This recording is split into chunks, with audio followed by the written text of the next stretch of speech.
భారతదేశ మాజీ ప్రధాని భారతరత్న అటల్ బిహారీ వాజ్పేయి జన్మదినం పురస్కరించుకుని కేంద్ర ప్రభుత్వం దేశమంతటా ఘనంగా నిర్వహిస్తున్న సంసాద్ ఖేల్ మహోత్సవంలో భాగంగా మంగళవారం కోరుకొండ మండలం దోసకాయపల్లి హై స్కూల్ నందు క్రీడా మైదానంలో సంసాద్ ఖేలే మహోత్సవం ఆటల పోటీలు ఘనంగా నిర్వహించారు. ఈ పోటీల ప్రారంభోత్సవంలో ముఖ్య అతిథిగా పాల్గొన్న రాజనగరం నియోజకవర్గం శాసనసభ్యులు బత్తుల బలరామకృష్ణ ఈ క్రీడా పోటీలలో పాల్గొంటున్న క్రీడాకారులను అభినందించి పోటీలను ప్రారంభించారు.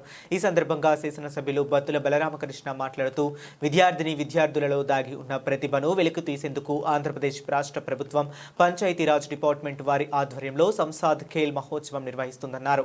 ఈ పోటీల ద్వారా విద్యార్థులకు స్ఫూర్తి, ఆరోగ్యం మరియు సమిష్టి నైపుణ్యాలను పెంపొందించడంలో కీలక పాత్ర పోషిస్తున్నాయని తెలిపారు. ఈ కార్యక్రమంలో కోరుకొండ మండల ఎంపీడీఓ, ఎంఆర్ఓ, డీఈఓ, ఇతర అధికారులు, జనసేన, తెలుగుదేశం, బీజేపీ పార్టీ నాయకులు, కార్యకర్తలు పాల్గొన్నారు.